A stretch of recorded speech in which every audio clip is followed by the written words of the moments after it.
Hey friends, welcome to the Online Ministry Podcast, a podcast all about helping you win in the online world. Today we're coming at you live from our socially distant studio. My name's Patrick.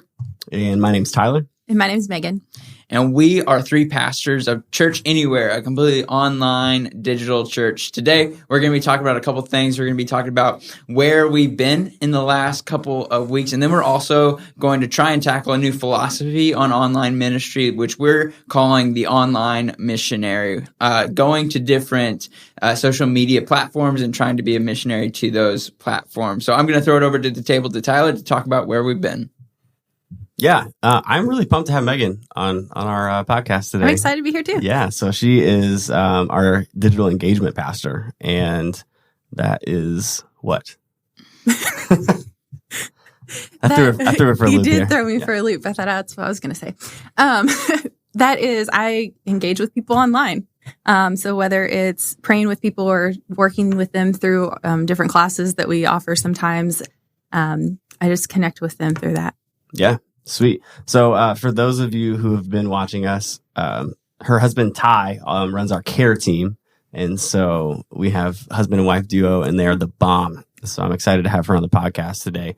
Now, over the last several weeks since we last did a podcast, we have been really working on this media package that we initially launched with and trying to refine it and do some things. But I wanted to share with you guys that it's so far it's working pretty well. Back in January of 2020, our weekend service was around 1,300 people. And in June of this year, it's gone up to around 1,700 people, which is like super cool.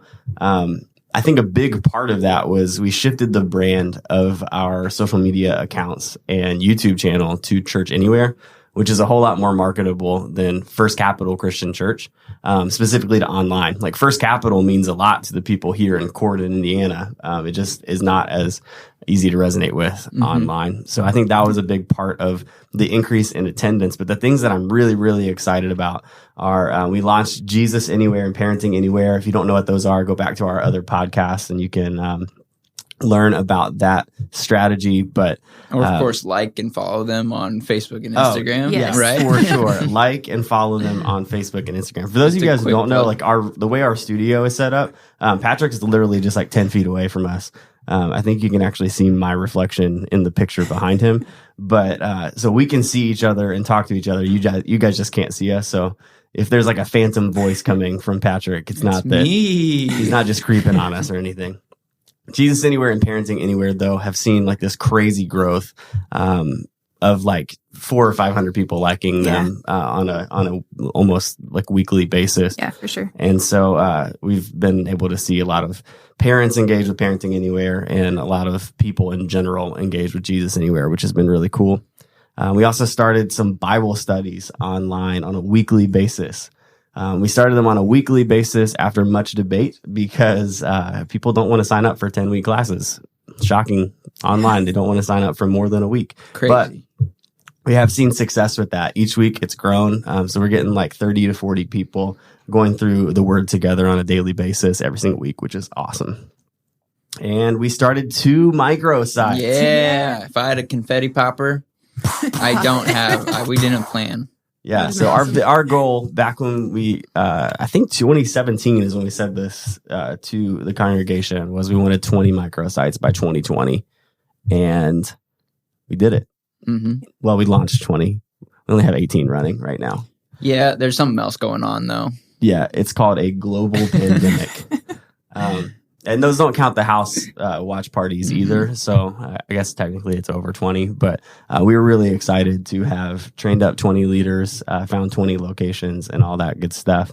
And then 21 was a big surprise to us. But we get to start that in mid-August, which is really, really exciting. Yeah, it's really awesome. We have just seen God been using this platform, this idea of digital church in big ways over the last weeks. And we're just really excited about how he will continue to grow and how he will continue to grow his kingdom through it. As far as where like I'm concerned or Megan's concerned, we've been kind of just running the system and trying to be better at our craft, if you want to put it that way, uploading to YouTube. Megan, which we'll actually talk about later, has been uploading to TikTok. She's recently. Like TikTok famous now.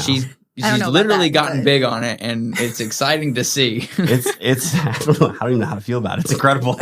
She blew up. It's awesome. And Yep. so we'll dive into a little bit about that in the next couple of minutes. But that's where we've been in the last couple of weeks. We just wanted to give you guys an update. With that being said, let's talk about this idea of digital missionary. What does that mean? Kind of how can other people be that to different social media platforms? Yeah, so when we talked about what it would look like to plant a digital church, Patrick, you and I talked a lot about digital missionary, the idea of we're going to have to basically do our best to become influencers, how social media would define an influencer, except we would be influencing people for the kingdom. We thought that was probably going to be the most sustainable way to build a following right off the bat. What I didn't think about was how successful that could possibly be, because it has like blown my mind. So when a missionary goes into a foreign country, they have to like build relationships with people first, and then they get to introduce them to the kingdom. And that's essentially what we're doing, just on different platforms on the internet. Yeah. We've seen just a big old lack of church influence, I guess, on social platforms as we, as a church, or at least the American Evangelical Church, has been hesitant to jump into those platforms. And the fact that people are hesitant to jump into platforms run by churches. Yep. They're more likely to follow people than organizations. So what if we, as people, try and influence people for the kingdom? And I think that's just paid big dividends in the last 3 weeks.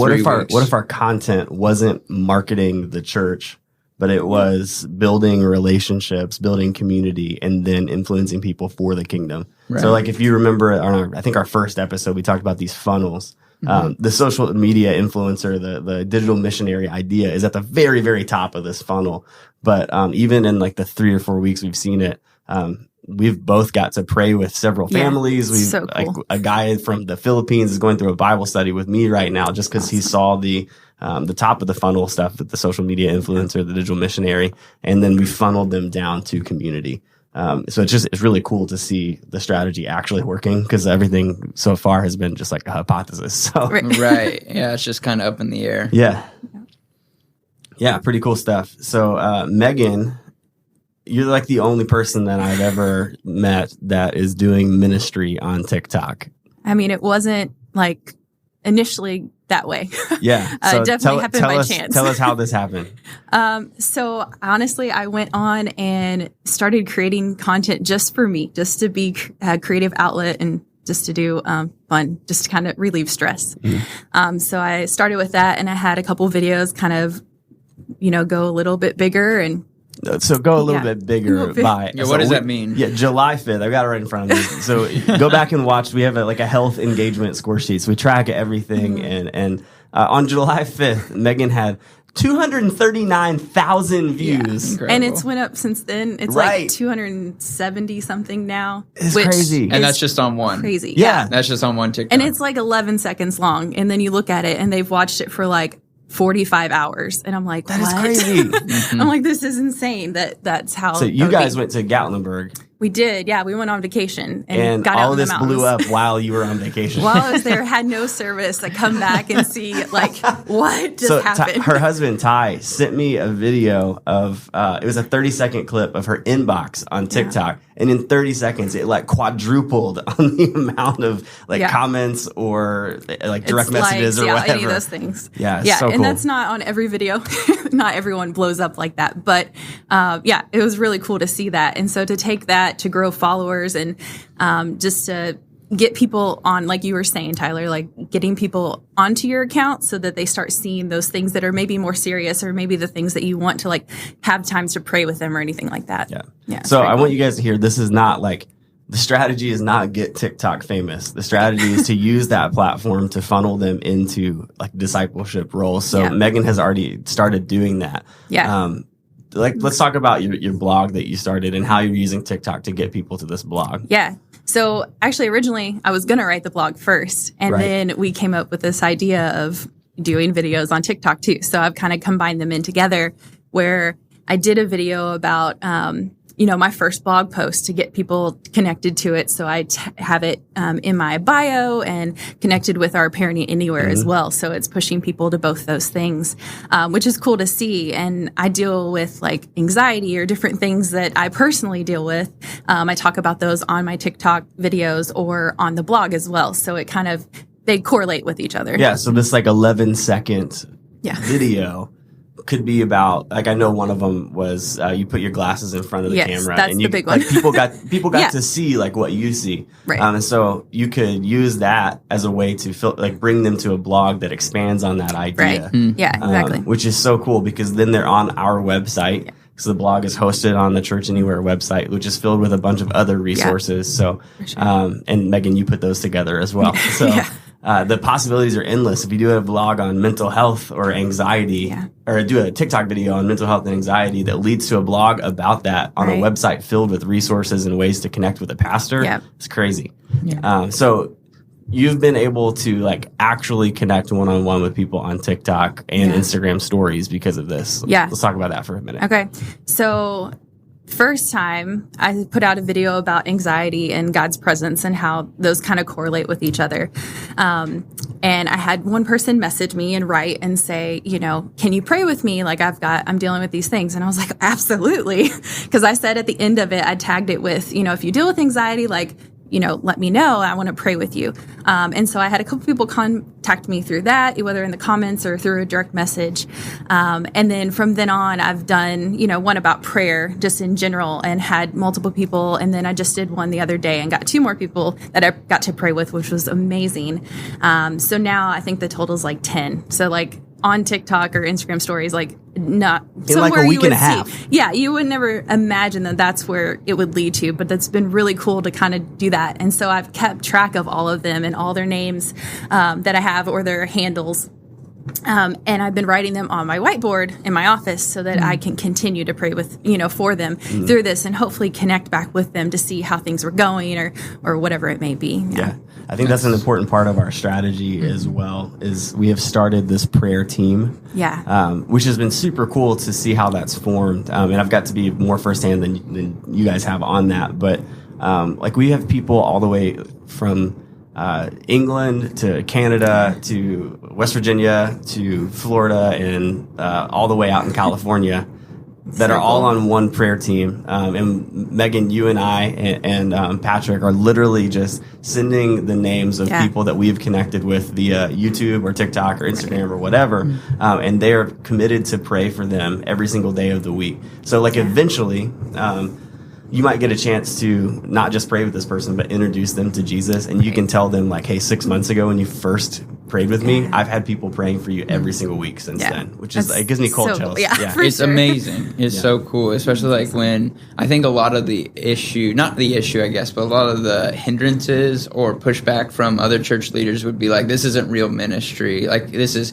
TikTok that's 11 seconds. That's not really doing anything for the kingdom until you put that relationship aspect into it of like, you're literally have prayed for 10 people and will probably continue to grow that number of people. And I think that's just so important for our listeners or any pastor that's listening. It's like, although it might not seem like the most Christian thing, it can easily lead to life change. It can easily lead to the Spirit using a TikTok, a cover video, whatever it is for the growth of the kingdom. Tyler, I kind of want to throw it to you because you've been doing a similar thing as Megan is doing, but on YouTube. Talk a little bit about what you've seen there. Yeah, and honestly, I thought this would be the hardest one to do. YouTube is like super hard to grow an audience on, and it's very similar to Megan. So my background is in music. I was a worship pastor for a while, and then in high school, I got to intern in New York City on Broadway. So I got to perform with Mary Poppins, which was like super cool. And I always like wanted to do that stuff, but I've never just had the opportunity. So for a little while, just like for a creative outlet, I started making cover videos of Broadway songs, which is odd. I started making these cover videos, and then all of a sudden, like it started gaining a little bit of traction. But I was not being intentional on YouTube at all. Patrick and I watched this thing from Dave Adamson from North Point. I don't remember what it was called, but like 10 Commandments of YouTube or something like that. If you haven't watched that yet, then go watch it. Like, we'll stop link it this below. video and go watch that video, because he is a genius. But we realized we needed to be really intentional on YouTube. So even though I think I had 500 subscribers at the beginning of June. And so, and that was just from like videos from the last three years or so. So I started being more intentional, like using custom thumbnails and producing content on a weekly basis. So right now what I'm doing is like one cover video and one devotional, pretty much a week, sometimes two, sometimes none. But I'm really trying to be intentional about quality content on a consistent basis. And it's crazy because once you get one video that starts gaining traction, if you continue to put quality content out, the YouTube algorithm will push your stuff even more. So at the beginning of June, I think it was like 541 subscribers. I have almost 2,100 today, which is nuts. But the cool part about YouTube is that they have this built-in community already available for you to use. So I don't know what the subscribers that you have to unlock that community tab, but it's unlocked on my account now, and I can post like I would on Facebook or Twitter or Instagram, but only to my subscribers on YouTube. So that's 2,000 plus people that I can post on a daily basis, invite them to these Bible studies. I can speak into their lives, and they will listen because they've already clicked that they want to listen to what I have to say, which is really cool. It's awesome. It's awesome to see, again, just God working through ways that I would have never thought. You know, because in my mind, it's a stereotypical, like, you come to church on a Sunday morning, you hear a sermon, you listen to songs, and then you're done. But even through this crazy global pandemic that makes us rearrange our entire studio to make this work, like, God's using that for the growth of his kingdom.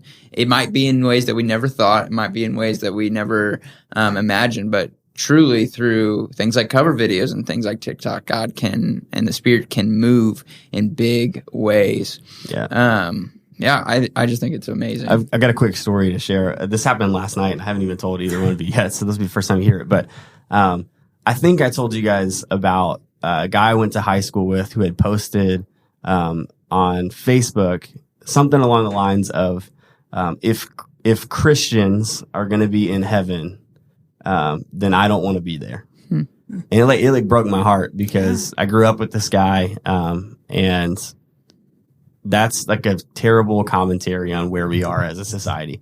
So I screenshotted that, and I've shared that with our leadership here. And I was like, this is the type of person we need to be able to reach on the internet. And I think that this digital missionary piece is the only way we're going to be able to reach him. Like I love our church Facebook page. But it's very churchy.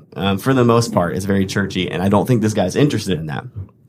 But last night, I posted my Devo video for the week, which was a spoken word poem.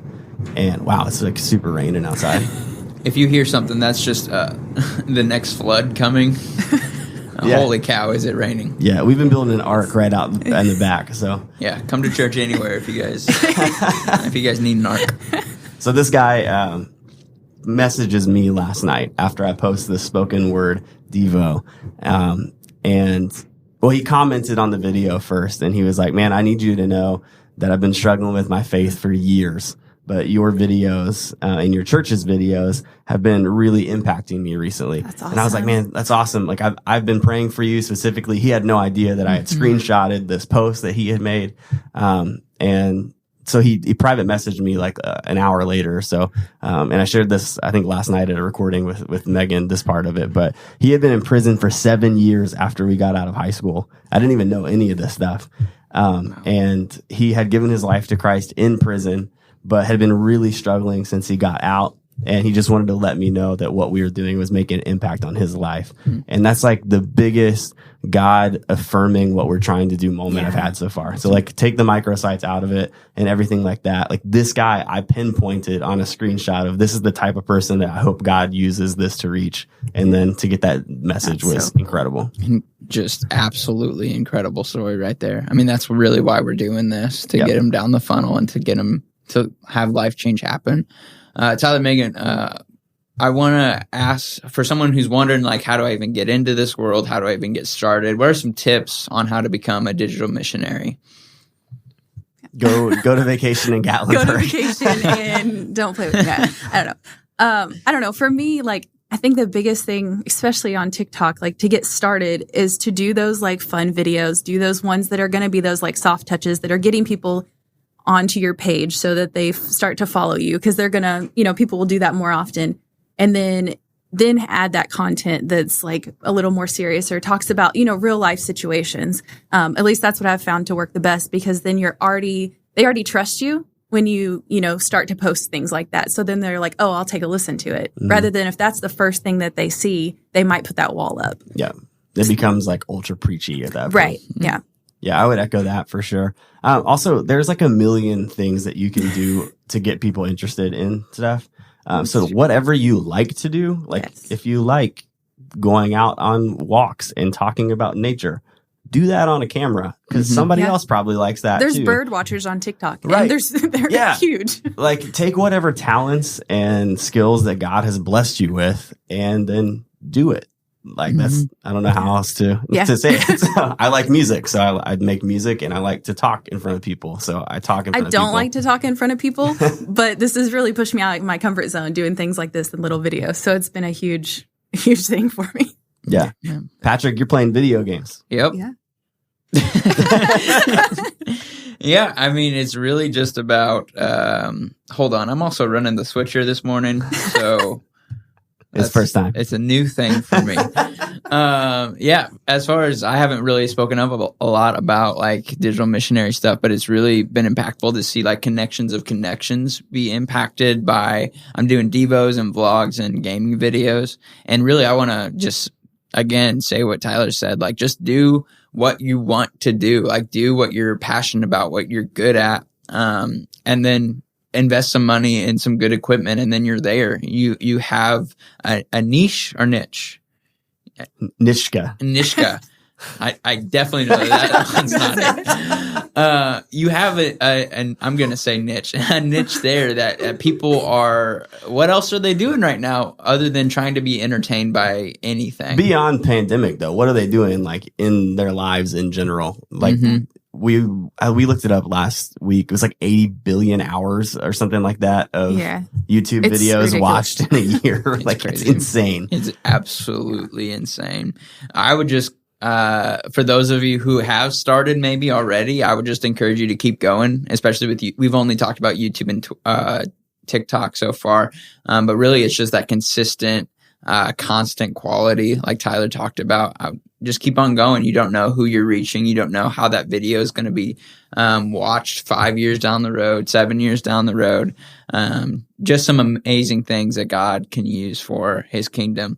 I want to throw it back over to the table. What other tips, tricks, last words on digital missionaries? Yeah, I think the consistent posting is super important. Fortunately, like this is our job, so we get to do that during the work hours, which is like praises. But consistent posting will help you reach even more and more people. And I've said this on the podcast before, but I'm fully confident that one day we will stand before God and he'll say, I gave you the internet. What did you do with it? And I don't want to say that I just used my like skills and things like that as a giant bulletin board or an extension of my church bulletin. Like I don't want to just make announcements on Facebook or YouTube. I want to be invested in people's lives and make connections and lead them to the kingdom. Yeah.